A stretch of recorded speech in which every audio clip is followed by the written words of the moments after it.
इचलकरंजी महानगरपालिकेकडील असलेल्या सुमारे 150 कंत्राटी कामगारांचे प्रश्न माननीय जिल्हा अधिकारी यांच्या आदेशाचे पालन संबंधित अधिकारी यांनी केलेले नाही याचा निषेध म्हणून उद्या दिनांक 16 जानेवारी सकाळी 11 वाजल्यापासून कंत्राटी कामगार बेमुदत संपावर जाणार आहे असा निर्धार नगर परिषद महानगरपालिका कर्मचारी समन्वय समितीच्या वतीने प्राचार्य A.B. पाटील यांनी आज व्यक्त केला।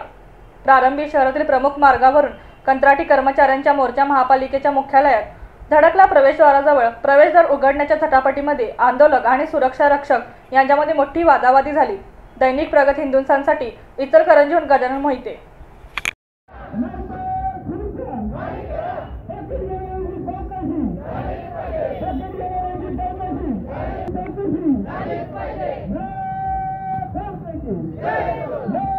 नाहीतर खुर्च्या खाली करा, नाहीतर खुर्च्या खाली करा, नाहीतर खुर्च्या खाली करा।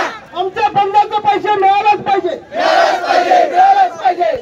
भ्रष्टाचाराची चौकशी झालीच पाहिजे, भ्रष्टाचाराची चौकशी झालीच पाहिजे, किमान वेतन मिळालेच पाहिजे।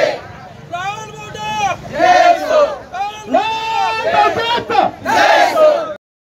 और जय माननीय सगळ्यांना लेडीज साईडला बरोबर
झालीच पाहिजे।